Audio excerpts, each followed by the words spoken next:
You worked with Donald Trump for a long time. Yes. Man, that guy, we was over at WrestleMania. I can't remember which one it was. Is at Ford Field in Detroit. There's 90,000 people there. And, it was Vince McMahon, getting his head shaved versus Donald Trump getting his head shaved. The two teams going against each other, and I was a special referee. And that guy was gracious enough to take a stone-cold stunner. I don't know how much money Donald Trump is worth. His guy. $8 billion or something. Yeah, his right-hand guy said, Donald, you don't need to do this. Donald was a player. And Vince, right before we went out, Vince goes, hey, Donald, you mind taking a Stone Cold Stunner from Stone Cold Steve Austin? And it was that fast. And Donald said, okay. Now, it was the worst stunner that I've ever given. I'm sure. And the worst anybody's ever received.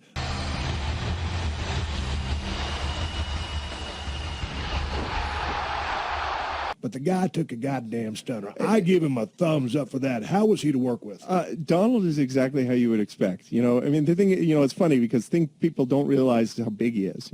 He's about 6'4" and probably 280, maybe 300. And when he walks in the room, it's kind of like you hear the Imperial March, in the background. He is an intimidating guy, and he is, in reality television, what you always want and what's always the best is the guy without a filter.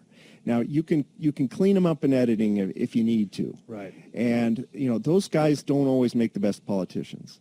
And, I don't agree with everything that he says politically. Right. But I can tell you that he believes everything he says, 100%. Right. And that is not, he's not made for politics. Right. Because of the filter. Yeah, and he's not a guy that you can script. Right. I know this from working with him for a number of years. We try to get him to follow a script, and he does things his own way. And you know what?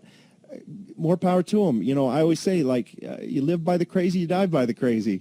So there was a lot of us who did really well off the Celebrity Apprentice for a lot of years because Donald is unfiltered, and Donald says what he means, and Donald doesn't apologize, and he never takes a backward step. And I don't have to agree with him. Right.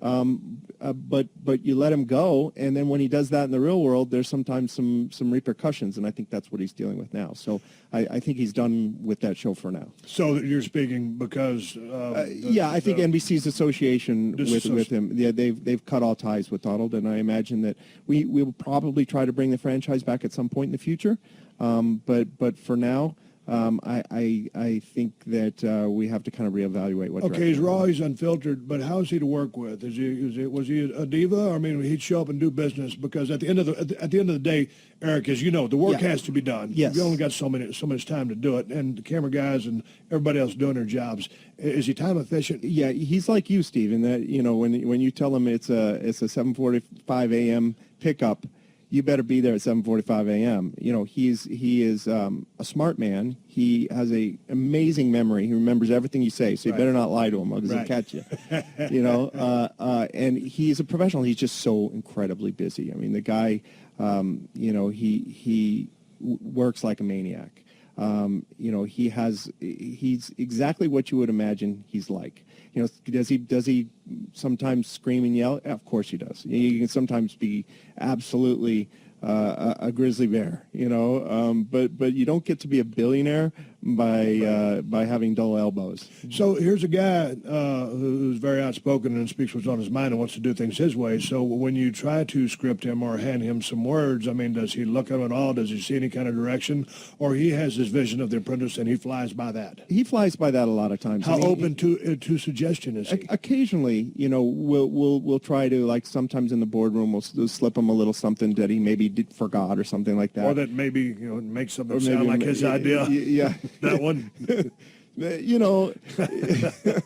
what it is. It is what it is. But I tell you what, there's only one person who could have kept that show on the air that long of a time, and it's Donald Trump. I believe that. And you got to dance with who brung you, and he's the guy that brung us. And for that show, he was great. And I don't approve at all of the comments of what he said about Mexican immigrants. I thought that was, I wish I could have taken him in the edit bay and snipped that out. Right. But I couldn't, and so, we'll live with the consequences.